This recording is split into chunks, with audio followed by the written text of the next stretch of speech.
Bonjour et bienvenue dans une nouvelle vidéo du garage de chevaux. Dans cet épisode, je vous reparle de la fameuse méhairie que j'avais sortie d'une grange il y a quelques mois au printemps. La vidéo avait fait pas mal de vues d'ailleurs. Et c'est vrai que j'avais acheté cette méhairie dans une grange du sud de l'Alsace. Et c'était un peu spectaculaire parce qu'elle était vraiment recouverte de poussière. Et donc on la voit ici, vaguement nettoyée avec ses défauts, la porte pétée. Alors j'ai remis quelques rivets pour tenir les éléments de carrosserie entre eux. On peut voir ici la banquette arrière. C'est vraiment ce qu'il y avait de mieux conservé. La banquette arrière est vraiment en très bel état. Pour le reste, c'est une voiture pas fraîche du tout, avec des feux de remorque à l'arrière. C'est un peu épouvantable. Mais bon, elle est rigolote et on voit ici que même la capote, elle est abîmée, toute sèche et que la structure est déformée. Il y avait un morceau de dalle qui était tombé sur le toit. Dans l'épisode précédent, j'avais enlevé les bâches latérales et là, on me voit en train d'enlever les portes parce que les portes, elles sont foutues, en fait, elles sont toutes craquées. Et en plus, moi, j'ai toujours dit que le jour où j'aurai une méhairie, je la voulais vraiment dans sa configuration minimale. Et il faut savoir que les portes étaient optionnelles, en fait. Il y avait une option porte plus bâche. Et moi, j'ai toujours voulu avoir une méhairie vraiment avec rien du tout. Donc j'enlève les portes, j'enlève les charnières, tout est grippé. J'ai mis pas mal de WD-40, mais en insistant un peu, ça vient. Voilà, j'enlève maintenant la porte conducteur avec un peu de travail, ça finit par venir. Et j'enlève aussi voilà, les supports des gages qui n'ont plus rien à faire puisque moi, je ne mettrai pas de porte.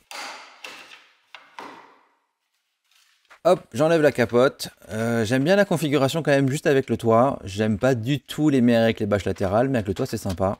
Cependant, comme là, la structure est déformée et que la bâche est déchirée et toute sèche, j'enlève le tout. Et alors, impossible d'enlever la glissière, mais la bâche est tellement pourrie, tellement sèche que hop, je tire dessus et ça vient tout seul. De toute façon, ça c'est poubelle. J'enlève la structure. Hop, la structure arrière s'enlève facilement. Avec quelques coups de clé et ça s'enlève, c'est vraiment pas compliqué.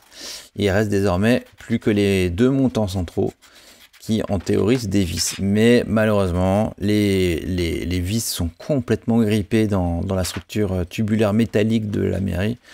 Et donc pour faire plus simple, hop, un coup de disqueuse d'un côté, puis de l'autre. J'essaie à la scie mais ça va pas. Et finalement pareil, hop. Je disque les deux vis de chaque côté. Et voilà, je me retrouve avec ma méhairie dans une configuration très dépouillée comme ce que je voulais. Alors, reste encore à débloquer le blocage du pare-brise, parce que j'aimerais bien pouvoir rabattre le pare-brise. Et en fait, tout est pourri, donc tout se casse. Mais voilà, le pare-brise, c'est un cadre en aluminium, et donc lui, finalement, il finit par venir. J'enlève l'espèce de rétroviseur rajouté, j'enlève les pare-soleil rajoutés. Et voilà. Quelques jours plus tard, je m'attaque à la mécanique. Alors, quand on redémarre une voiture qui n'a pas roulé depuis des années, il faut surtout pas en fait tenter de quoi que ce soit. Mais là, voilà, c'est une voiture que j'ai eue pour une bouchée de pain. Je sais très bien qu'elle n'est pas fraîche. C'est pas une merveille. Des moteurs de 2 chevaux, j'en ai plein en stock. Et donc, ce que j'ai décidé de faire, c'est en fait je vais tenter de la redémarrer comme elle est. Alors, c'est plus pour rigoler parce que j'ai le projet de lui mettre une mécanique propre. On en parlera plus tard. Mais dans un premier temps, j'aimerais bien voir si elle est capable de démarrer comme ça rapidement, sans trop d'efforts, après 20-25 ans dans cette grange très poussiéreuse, très humide. Donc je mets un peu de dérive en partout, j'enlève le boîtier de filtre à air, j'enlève les manchons de chauffage qui sont dans un état épouvantable. Et de toute façon, je n'ai pas l'intention de les remettre. Et je passe un petit coup d'aspirateur pour enlever la poussière, tout ce qui est tombé à droite à gauche sur la boîte de vitesse par exemple et un peu ailleurs dans le compartiment moteur. J'enlève les bougies. D'un côté il y a un culot rapporté et c'est marrant, il avait un rab qui était accroché dans le compartiment moteur, on le voit là en bas à gauche de l'image. Je mets du dégrippant par les trous de bougies et j'en profite pour en mettre un peu partout, surtout toute la visserie en fait parce que tout est très grippé. Et je prends la manivelle et je vais faire un truc que je ne fais jamais quand j'achète une voiture. En général, voilà, quand j'achète des voitures qui n'ont pas roulé depuis longtemps, je ne tente surtout pas de tourner le moteur. C'est la meilleure façon de faire une bêtise. Mais là, je le fais quand même. Mais c'est comme je vous le disais, c'est parce que j'ai rien à perdre. Mais voilà, souvent, quand je vais voir des voitures qui n'ont pas roulé depuis longtemps, je dis bien aux gens, n'essayez pas de faire tourner le moteur, ça n'a pas d'importance. De toute manière, si elle n'a pas roulé depuis 20 ou 30 ans, je vais ouvrir le bloc moteur en deux, tout nettoyer avant de tenter un redémarrage. Parce qu'évidemment, quand on fait tourner le moteur comme ça, s'il y a de la saleté dans les chambres de combustion, on peut en fait rayer les chemises et faire des dégâts. Alors, je vais quand même vidanger l'huile qu'il y a dans ce moteur parce que forcément, elle est là depuis longtemps. Donc voilà, je fais couler l'huile. Je remets le bouchon avec un joint cuivre neuf. J'enlève le filtre à huile parce que comme on va tenter un redémarrage un peu sauvage, il vaut mieux mettre un filtre à huile neuf, histoire voilà, qu'il y ait une filtration correcte. Je remets de l'huile, la 20-50. Voilà, pour qu'on ait un moteur lubrifié comme il faut. Et il y a plein de choses à jeter, les fils de bougie, les manchons de chauffage, etc., etc. Pas mal de bazar. Et on se retrouve 3 mois plus tard parce que j'ai simplement pas du tout trouvé le temps de m'occuper de cette voiture dans les dernières semaines. Et on voit ici Emilien qui a commencé à travailler au garage. Voilà, il est en contrat de professionnalisation. Donc il enlève la grille du ventilateur et le ventilateur, le boîtier d'allumage. On en profite aussi pour enlever les maslottes en fait, qui sont derrière le boîtier d'allumage. Et pour tenter notre redémarrage, on ne va pas se prendre la tête. J'ai un boîtier d'allumage électronique à disposition. Donc là, il met les aimants. Et que j'utilise systématiquement en fait, quand je remonte une voiture. Même si après je remets l'allumage normal, l'allumage électronique, c'est quand même très très fiable. Alors que les rupteurs condensateurs actuels, c'est très aléatoire. Et on peut mettre tout en neuf et ça ne marchera pas. Donc voilà, avec ce boîtier électronique de qualité, je suis sûr d'avoir toujours un allumage qui fonctionne bien. Donc voilà, il le met en position. On met les vis sans trop serrer pour pouvoir encore le bouger.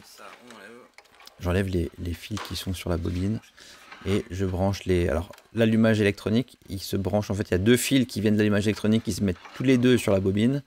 Et il a un 3e fil qui est donc en fait le plus après contact que voici. Et celui-là, on va pas le brancher en fait à la voiture, mais on va le brancher plus tard à une batterie directement pour avoir le 12 volts. On remet des bougies neuves. Voilà, on serre toujours à la main pour pas abîmer les filetages, surtout que là il y a un culot rapporté. Un petit serrage à la main sans trop forcer. On va brancher un jeu de fils de bougies que j'ai toujours à disposition dans l'atelier pour essayer les moteurs et être sûr que ça fonctionne. Et voilà, maintenant on fait tourner le moteur et donc le volant moteur. Et on vient insérer dans le petit trou du bloc la pige prévue, c'est simplement en fait un foret de 6 mm. On le met en position, on fait tourner le volant moteur jusqu'à qu'il y a le trou aligné avec le trou dans le bloc moteur. Et quand c'est fait, on peut retirer la pige, on le fait tout de suite pour ne pas l'oublier. Et cette fois-ci, on peut brancher, alors voilà, on a une batterie qu'on branche avec des pinces. Et ce qu'on va faire, c'est qu'on n'utilise pas le faisceau électrique de la méhari, mais on utilise notre batterie avec des pinces. Et là, en l'occurrence, on vient juste brancher le plus après contact de l'allumage. Et donc, on cherche notre point de réglage. Voilà, c'est quand la petite diode s'allume. On est bon, plus qu'à serrer le boîtier. Et donc là, on a un allumage qui est réglé. Pour le démarreur, en fait, on vient brancher pareil la pince. Et pour le solénoïde, en fait, on a branché encore une 2e pince et on vient les mettre en contact. Et voilà, le démarreur tourne.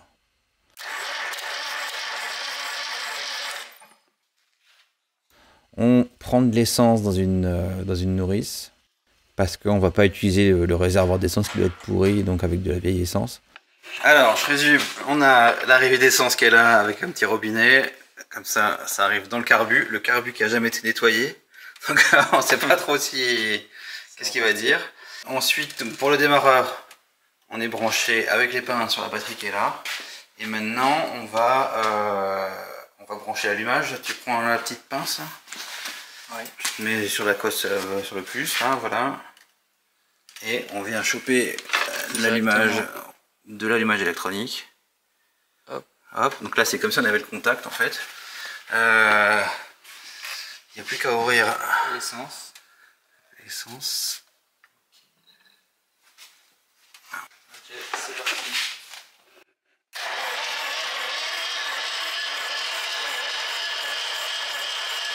Alors on essaye, mais on se rend rapidement compte qu'on a un problème de pince et qu'on n'a pas beaucoup de jus qui arrive malgré des batteries qui sont a priori chargées.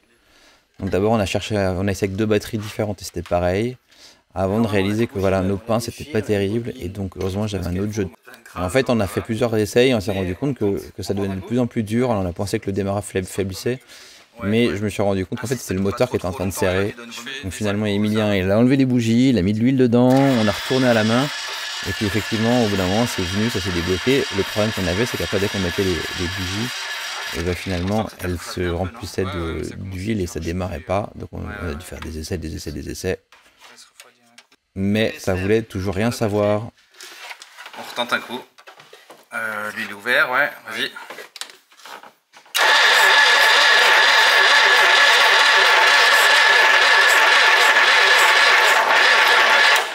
Malgré le start pilote, ça démarre pas. Donc finalement, il y a Emilien qui vérifie le jeu des culbuteurs.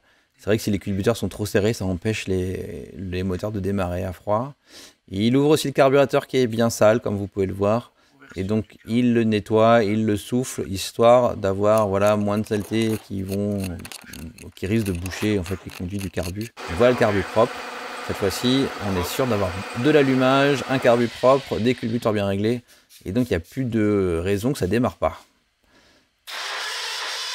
Oh, effectivement, dès qu'on a fait ça, la voiture se met en fait à réagir. Donc on se rend compte qu'on n'est pas loin.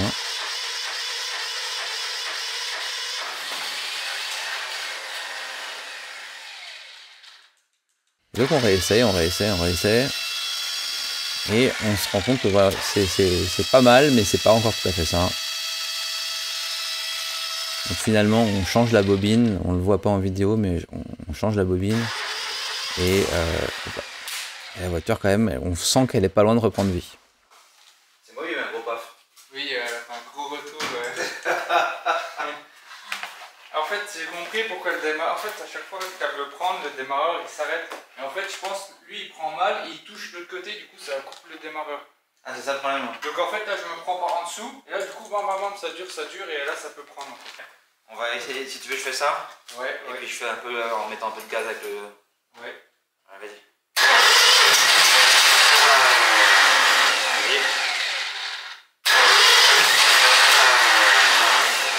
Avec la nouvelle bobine, voilà, on réessaye au start pilote.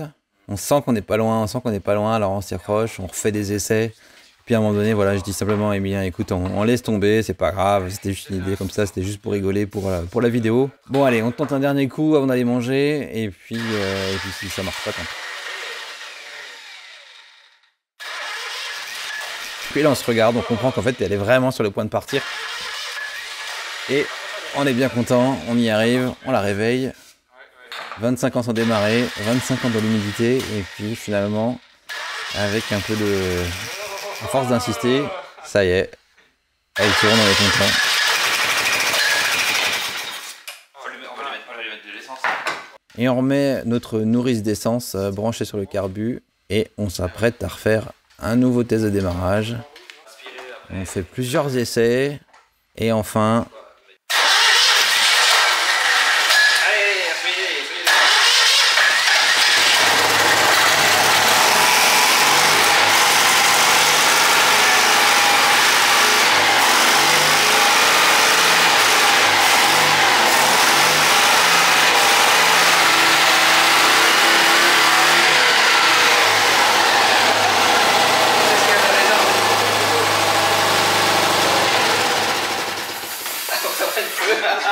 Ça commence à aspirer l'essence dans le réservoir. Hein. Ah mince, c'est l'essence pourrie. C'est ça. J'aurais pas cru. Qu'est-ce que ça fait? Ah là là. On l'a eu. Wow. En fait, il y a on avait débranché la pompe à essence, mais il y a encore le tuyau qui vient du réservoir et elle s'est mis à aspirer du coup. Donc ça, c'est pas bon. Oh mince, le nuage. Excellent. Ça sent bien la vieille essence de merde là. Mais elle est partie. Au moins c'est parti et voilà. On sait qu'elle est encore vivante. On va débrancher le tuyau de la vieille essence et on retente ça. Bon, on a coupé la durée d'essence du réservoir parce qu'il y a vraiment de la vieille essence qui arrive. On n'avait pas pensé à ça, vu que notre pompe à essence n'est pas branchée. Alors je réexplique le système. On a une nourrice d'essence qui donne directement sur le carbu. On a une batterie 12 volts qui est là, qui est branchée directement à l'allumage. On a mis un allumage électronique pour pour être sûr d'avoir de la bonne étincelle. Donc voilà, le puce il est là, donc c'est comme ça on avait le contact. Et on a la masse qui est prise ici, et le gros câble plus qui est sur l'arrière du démarreur, là il n'est pas mis. Et là on a une autre pince pour le solénoïde, et on vient de brancher... Office de clé de démarrage. Voilà, donc comme ça en fait ça nous évite de devoir affaire avec des fils qui seraient oxydés ou quoi, et en fait on n'utilise pas du tout le faisceau électrique d'origine de la mairie qui est sûrement oxydé et en mauvais état, donc c'est une source de panne en moins, et comme ça on est sûr en fait d'avoir voilà, un démarreur qui tourne, un allumage, et en fait c'est tout ce qu'il faut pour que ça démarre, et l'essence qui arrive par gravitation, donc voilà. Super, on va remettre de l'essence. Ouais, on met de l'essence dedans et puis on retente un coup maintenant qu'on a débranché la pompe à essence pour qu'elle nous gicle plus à la gueule.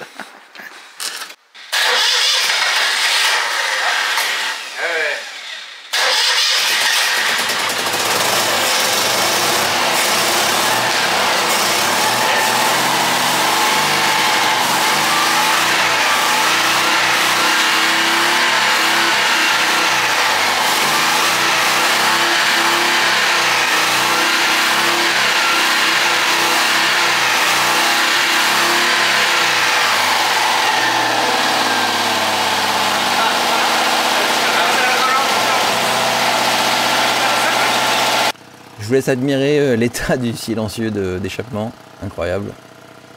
À l'image du reste de la bagnole d'ailleurs. Et voilà, ça tourne, on est super content. J'essaie même de monter à bord, malheureusement j'avais pas pensé à ça, mais la pédale d'accélérateur est grippée, donc elle ne revient encore du WD-40 à mettre pour débloquer ça. Et ben voilà, on a fait le tour. Merci d'avoir regardé cette vidéo jusqu'au bout. Effectivement, cette Méhari maintenant on sait qu'elle tourne après 25 ans d'arrêt, c'est rigolo. On va quand même sortir la mécanique et je vais refaire un moteur entièrement revu, tout neuf pour cette voiture. Parce que j'ai un petit projet rigolo que je lui réserve. On avait bien envie d'aller faire un tour sur le parking, juste histoire de tester pour la première fois cette voiture. Malheureusement, dehors, il pleuvait des cordes, donc c'était absolument impossible. Mais voilà, j'espère que cette vidéo vous a fait sourire. Regardez cette voiture démarrer après toutes ces années. On a une Méhari qui fonctionne. Et le pire, c'est qu'elle fait en plus un joli petit bruit.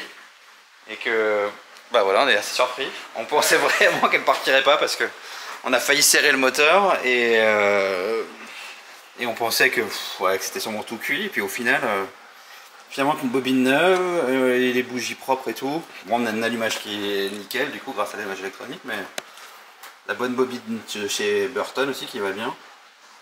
Et là, on avait de l'essence et tout, et au final, bah voilà, elle tourne. Ça sort plutôt bien après toutes ces années. Incroyable. Bon, de toute façon, maintenant, ce moteur, on va le sortir, et de toute façon, il va falloir refaire tout ça proprement, mais on avait envie d'essayer, pour le délire, quoi, de la faire craquer après ces 20 ans, 25 ans d'arrêt. Donc, et franchement, je m'attendais pas du tout à ce qu'elle tourne avec un petit bruit aussi mignon, là, alors que je m'attendais vraiment à un truc qui allait faire un boucan du diable et puis qui allait tourner hyper mal, etc. Mais c'est incroyable. Ouais. Merci Emilien. Il n'y a pas de souci. Et pour la suite, on a quelques pièces de chez Burton là, qui vont nous servir. On va lui mettre un kit 652, on va faire ça bien. On va lui monter un moteur propre, un moteur aussi propre que la voiture de l'extérieur